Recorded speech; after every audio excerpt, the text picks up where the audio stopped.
Bom, igual eu estava falando a respeito do livro do Cipriano lá, eu vi o homem falando que só existe 3 deste livro no Brasil. Eu olhei assim e falei assim, ai, e eu, hein? Se tem 3, eu não sei. Um deles estava na mão do meu ex-cunhado e do outro pastor. E fez uma bagunça na vida deles. Mas vamos lá. Então, gente, o que acontece? Depois, quando eu era criança, que eu fui para a escola, a gente foi muito humilhada na escola.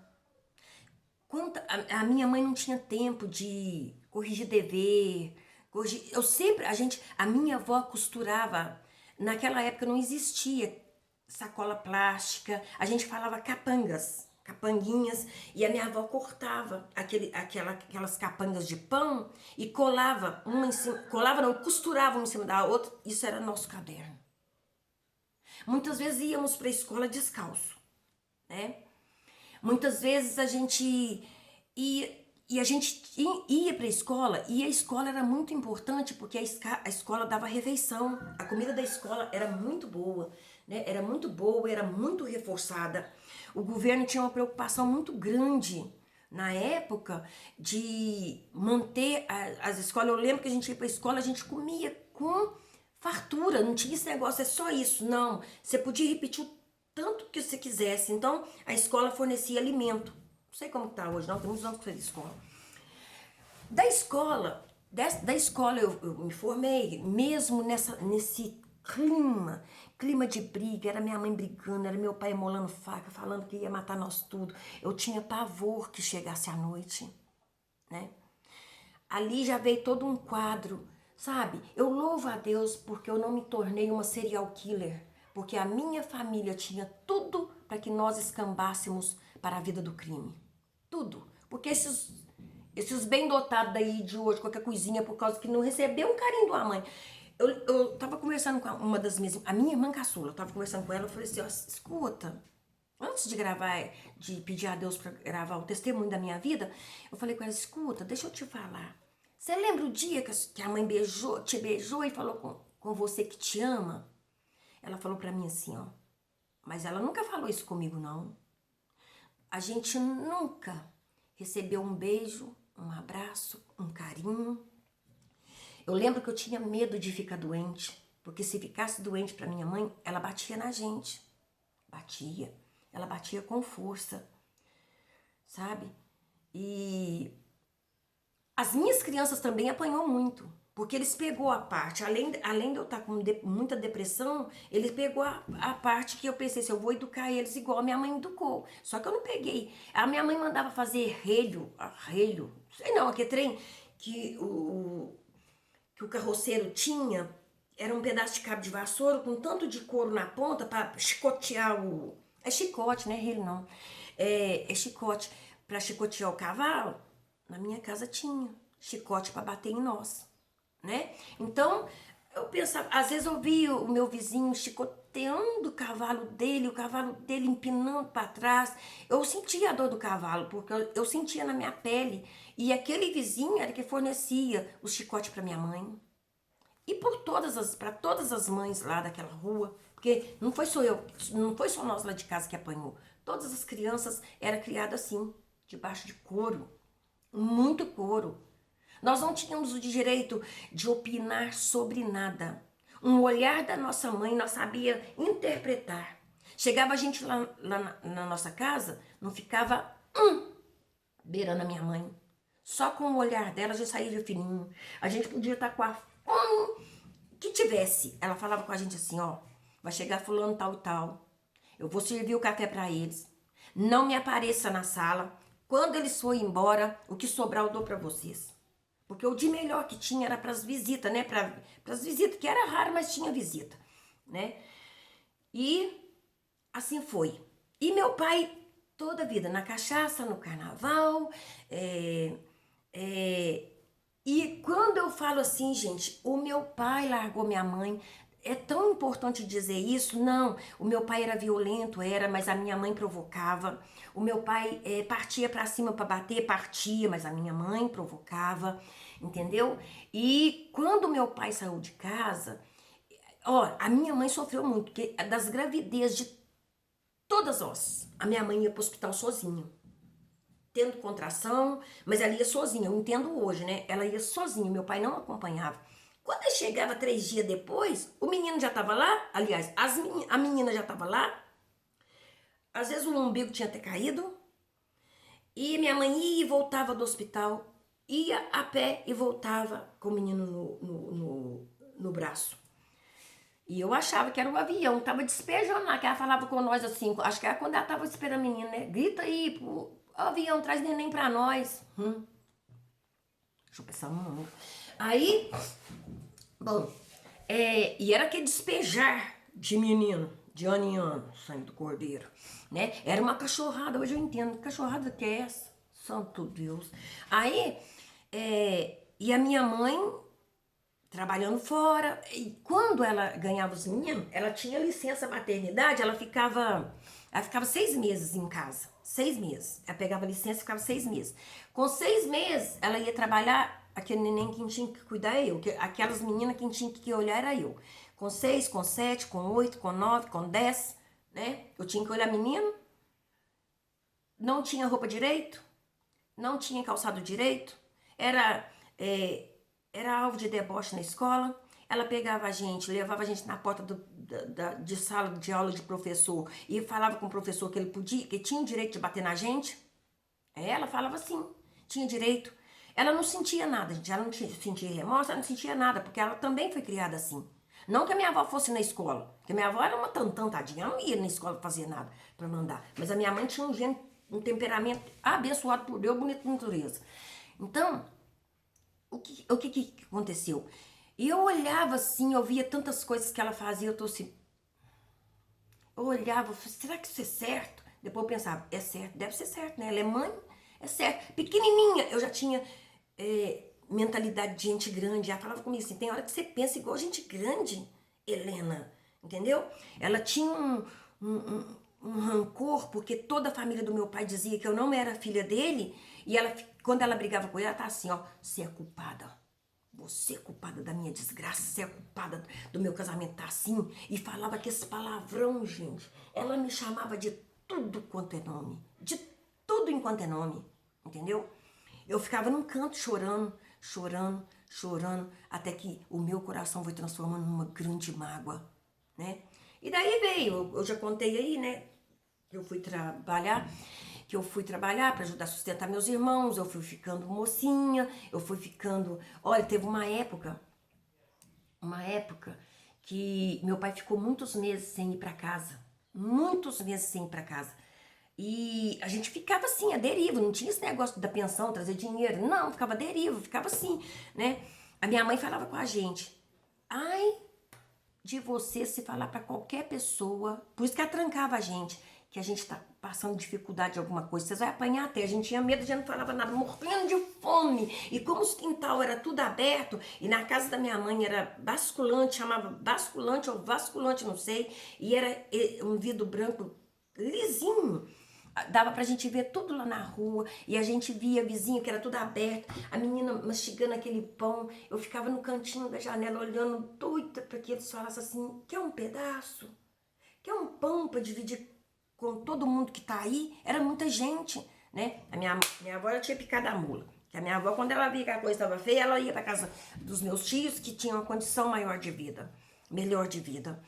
Então, assim nós fomos, né? Eu tive que aprender a ficar de madrugada sozinho, olhando as minhas irmãs, porque a minha mãe pegava hora extra no serviço, de uma casa saía para outra, para colocar mais comida na mesa, né? Aí eu fui crescendo, crescendo, crescendo, crescendo, crescendo. Aí chegou o dia, a minha mãe engravida do Robson. Eu sou mais velha do que o Robson, 15 anos. Minha mãe engravida do Robson, né? Engravida dele e tenta fazer de... engravida dele e meu pai numa vida depravada. A minha mãe ficou entre a vida e a morte da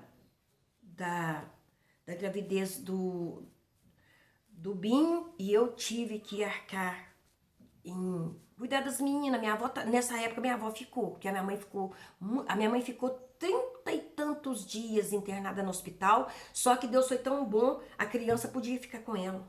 Aí o Bim ficou com ela internado na maternidade, né?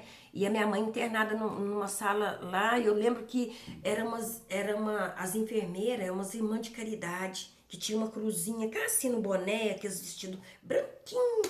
Quantas vezes aquela ambulância, que era uma Kombi, chegava na porta da minha casa procurando meu pai para assinar o termo para liberar o corpo da minha mãe. Foi um milagre muito grande, foi um milagre, mas foi uma tensão muito grande também. Aonde que entra Deus nessa bagaça e começa a mudar tudo? Deus entra na minha vida e, como eu já disse aí, só que os traumas ainda continuavam. Eu era cheia de ferida purulenta na minha alma. Eu era cheia de rejeição. Eu tinha comigo a rejeição dos meus avós, a rejeição. Embora, gente, eles me tratavam muito bem, meus avós paternos. O meu avô, eu tenho que tirar ele disso. Mas eu nunca vi minha avó materna, ela me tratava com tanto amor, né? Mas a minha mãe brigava, xingava e falava que ela não gostava de mim, porque eu não era filha do meu pai, que ela falava isso, falava. A minha mãe tentava me envenenar de todas as maneiras contra a minha avó, mas eu não conseguia. Eu não conseguia, sabe? Ela era muito carinhosa comigo. Hoje, gente, eu ponho em dúvida essas coisas. Será que não foi mais uma coisa da cabeça da minha mãe, não? Não sei. Aí, meu pai sempre... As meninas da minha casa, as minhas irmãs, tudo tinha ciúme de mim, falava que eu era preferida. Meu pai sempre me chamou de a número 1, sabe? Ele sempre teve um carinho grande comigo, depois de crente, né? Antes de ser crente e depois de ser cristão. Aí, voltando para depressão dentro da igreja. Eu estava dentro da igreja, tinha aceitado Jesus cheia de...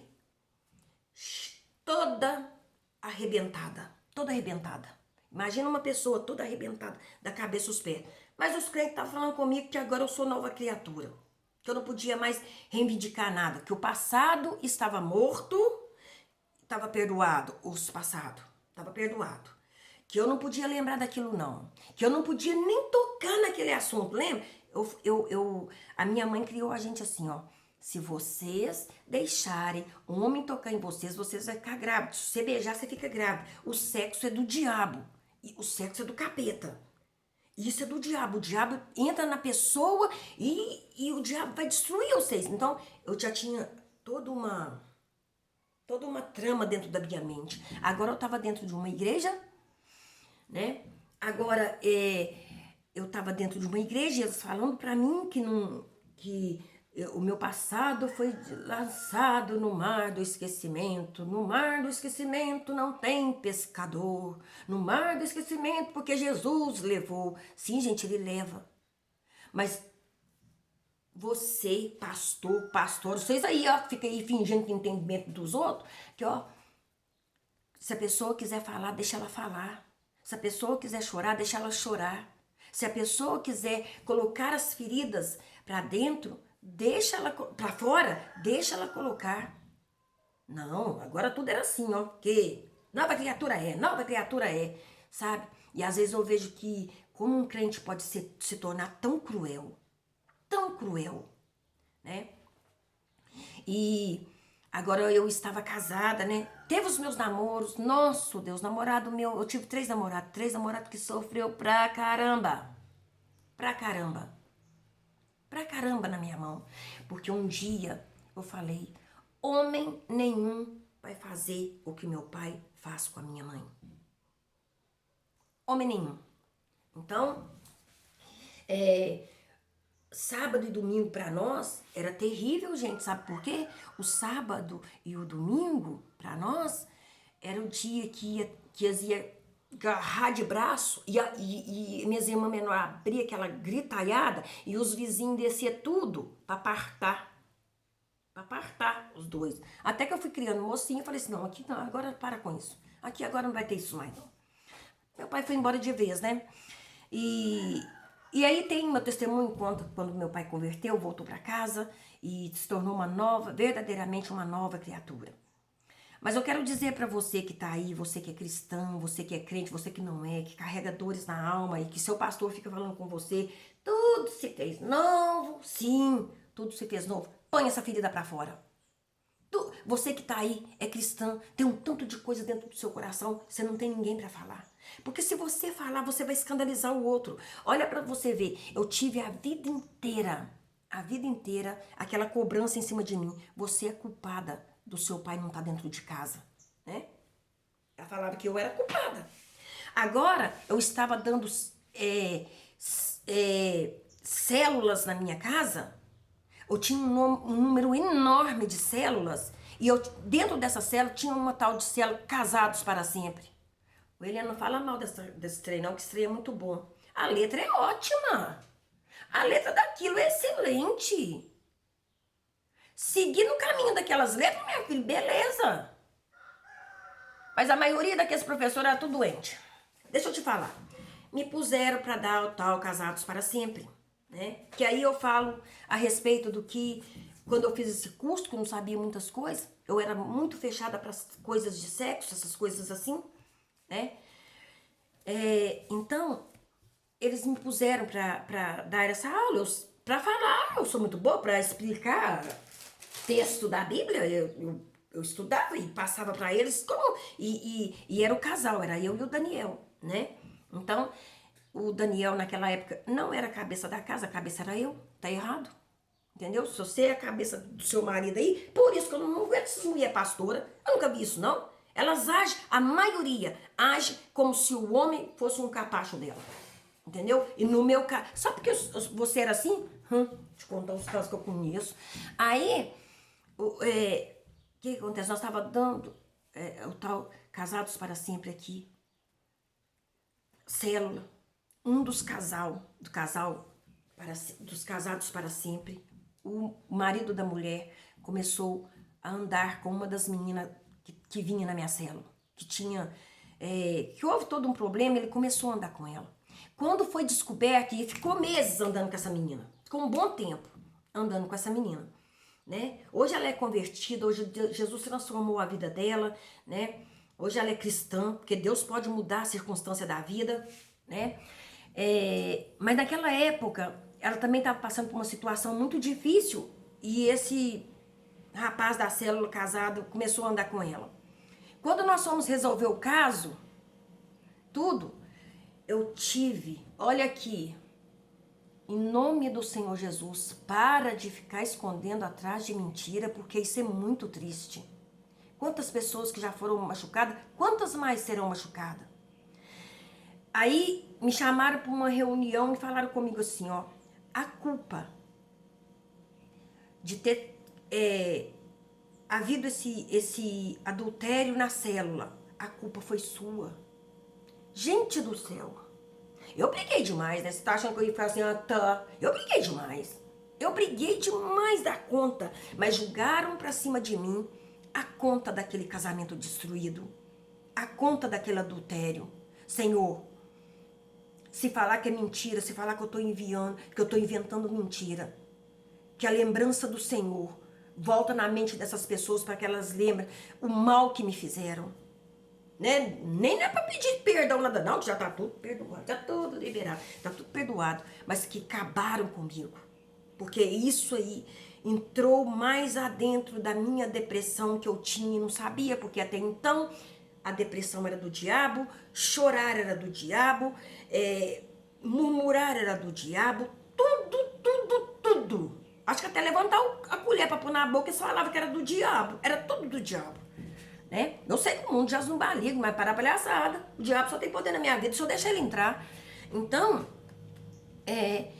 aí eu cada vez mais, eu vivia em busca de ganhar pessoas para Jesus, ganhar pessoas para Jesus, ganhar pessoas para Jesus, porque eu tinha que fazer algo para acalmar o meu coração, porque eu era culpada da falta daquele casamento. Eu olhava para a menina que tinha sido abandonada tão nova, 30 anos, acho que nem 30 anos, novinha, menina bonita, um rosto lindo, uns dentes lindos, sabe? Trocada, né? Por uma pessoa até mais velha do que ela, né? E ela naquele sofrimento, gente, eu ficava na casa dela até 2h, 2h30 da manhã. Eu larguei tudo aqui em casa para me amparar ela com palavras, entendeu? Eu não deixava ela entrar em depressão. Eu levantava, a primeira coisa que eu fazia era Falar com ela, levanta, levanta, sabe? Eu ficava o tempo todo, sabe por quê, gente? Porque aquela palavra, a culpa é sua, a culpa era sua, gritava dentro do meu coração. E eu não estou mentindo, porque eu tenho certeza que a pessoa da qual teve o casamento afetado desse jeito, entendeu? Essa pessoa, ela sabe disso, foi falado perto dela, ela sabe, eu não acho que ela vai querer mentir a respeito disso, entendeu? Aí eu fazia de tudo, sabe? Para amparar as filhas, para amparar a casa, sabe? Entendeu? Para ser uma pessoa que estivesse sempre perto dela, porque eu era culpada do casamento dela ter acabado. Porque foi assim que eles falaram comigo. Você é culpada. Eu dormia com aquele negócio. Eu era culpada do casamento da minha mãe não dava certo, agora eu era culpada desse casamento não dar certo. E eu fui vivendo nesse dilema no meio dos crentes. Crente, quando é só crente e não tem a misericórdia de Deus, ele é pior do que um feitor. Ele é pior do que um capitão do campo. Ele chega a ser até pior do que Satanás. Sabe por quê? A Bíblia fala, resistiu o diabo e ele fugirá de vós. Mas o crente, quando tem aquela boca de caçapa e sai semeando uma coisa para um lado, outra coisa para o lado, ele te fere tanto, ele te mata tanto.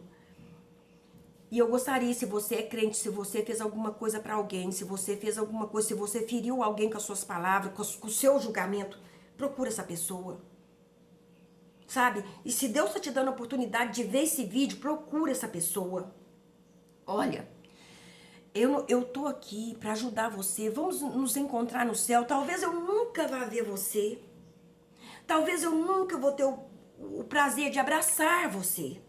Você tá tão longe. Tem pessoas que me seguem, gente, na África. Me segue não, né? Que vê os meus canais. Eu uso novela que me vê na África. Hoje eu entendo quando o Senhor usou o pastor Ademir Jordão.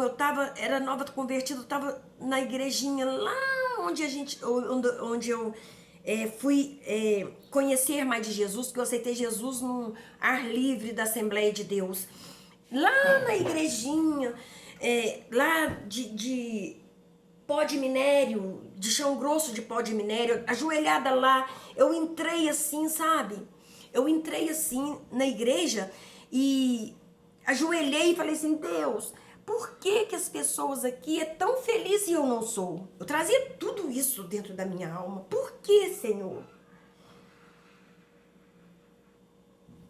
Por que, sabe, tinha pessoas lá dentro, travestido de cristão, que me olhava torto.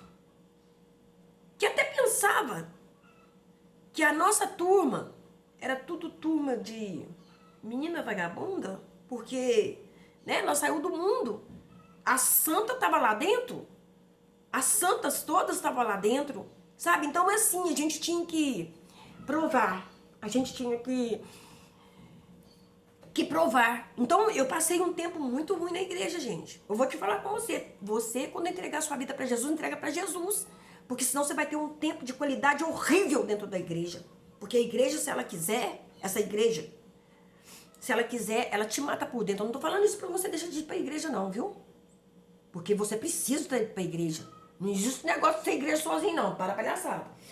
Aí, eu tava chegando assim, eu tava no banco, nos bancos rústicos de madeira, assim.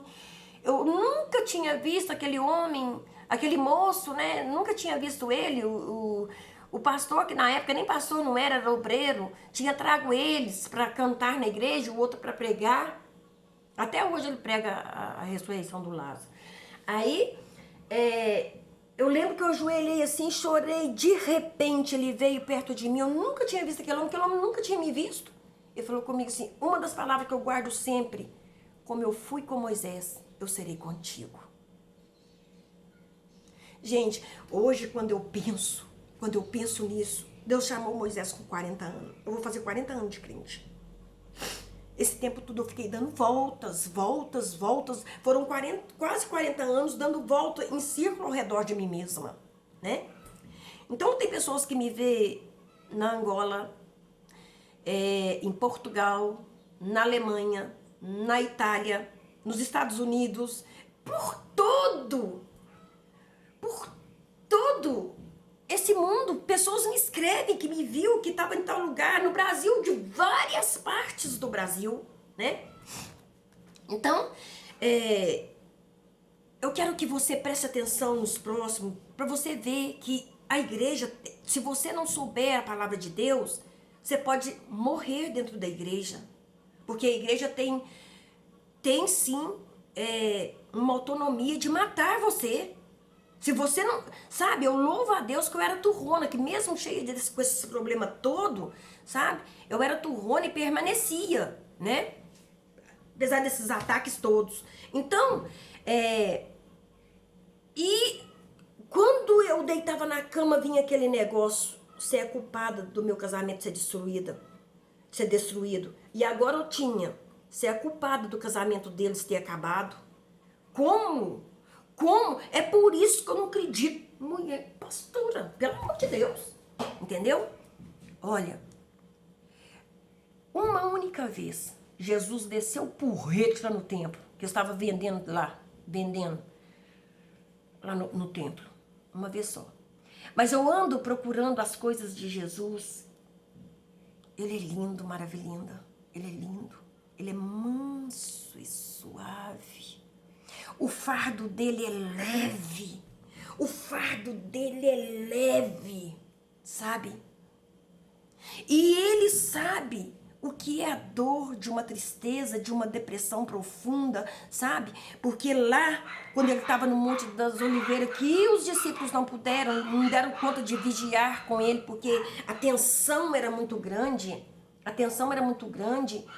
e não vigiaram com ele, né? Não deram conta. Ele suou gotas de sangue. Ele disse: Pai, por que me abandonaste? Pelo meu pecado e seu, ele se sentiu sozinho. Mas eu quero dizer para você, você não está sozinha. Você não está sozinha. Pode todos ter te deixado. Sua mãe pode te abandonar. Pode o mundo inteiro te abandonar. Jesus pode pastora te abandonar. Deus não te abandona jamais. Mas eu quero te falar uma coisa. As suas decepções não te dá o direito, não te dá, nem a mim nem a você, o direito de dizer: eu não vou mais seguir Jesus. Eu vou voltar para trás. Porque Jesus não me ouviu, não, lindinho. Quem não te ouviu foi os homens. Porque você pedia para os homens. Você queria a aprovação dos homens. Você queria ser aprovado por homens. Você queria ter o aval dos homens. Oh, parabéns! Nossa, Deus, parabéns! Sabe? Eu fico imaginando, eu fico passeando na Bíblia com o Senhor. E fico assim: Senhor Deus do céu. Olha, se você vê quando Deus chamou Moisés para libertar os hebreus, que estava sendo escravo, né? O povo dele que estava sendo escravo, você vai ver muitas vezes naquelas passagens que e Deus endureceu o coração de Faraó. Foi diabo não, foi Deus. Deus endurece o coração de pastor, de pastora, de qualquer pessoa para moldar você. Olha, eu fui ver como que é que o ouro é depurado. O ouro, quando ele é tirado, ele não tem brilho, aquele brilho bonito, não. Ele é um trem fosco, né? Mas ele vai no fogo e o ourives vai trabalhando ele, ele passa, ele refina ele e sai aquela joia mais preciosa. Mas ele precisa ser trabalhado no fogo. Tudo isso que você talvez está passando, tem passado, você está no fogo, sendo trabalhado para tirar as arestas, para tirar a sujeira, para tirar a terra misturada, para tirar tudo. E isso arranca pedaço na joia, arranca pedaço no ouro, para ele ser refinado. Você é uma pedra preciosa de Deus. Eu sofri tanto porque eu queria a aprovação de homens, então eu queria fazer, mas eu queria ter a aprovação de homens. Agora, além do casamento da minha mãe não ter dado certo por minha causa, o casamento da menina da célula não estava dando certo, era também por minha causa, né? Deus permitiu que tudo isso acontecesse, sabe por quê? Para eu ter conteúdo para dizer para você, não desiste não. Não desiste não. Seja o que for que você está passando, não desiste não. Não desiste do seu esposo, não desiste do seu filho, não desiste da sua casa, não desista. Sabe, esse negócio aí, quem te viu passar lá embaixo, você vai ver você lá em cima, que olha, eu vou te falar com você uma coisa. Quantas pessoas, Isaías é um profeta, sabe? Talvez você não conhece a Bíblia, Isaías é um profeta. Ele ficou 3 anos andando pelado, gemendo e chorando por um povo. Gemendo e chorando, sabe? E eu fico imaginando, quando eu leio esses profetas e eu vejo que eu tive tanto sofrimento só de ficar confiada em palavra de homem, porque a Bíblia te dá resposta. Se eu quisesse, eu encontraria ali resposta, mas eu achava que eu era uma pessoa que era tão nova, convertida, eles eram mais experientes do que eu, então eles sabiam. E por achar que eles sabiam alguma coisa, porque ninguém sabe tudo, lindinha. Ninguém sabe de tudo. Sabe? Por achar que eles sabiam de tudo, eu me deixei ser torturada. Gente do céu! Liderança tem que participar de reunião.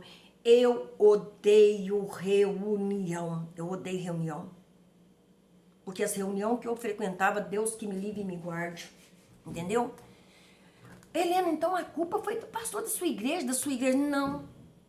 E Deus endureceu o coração de Faraó a respeito do povo.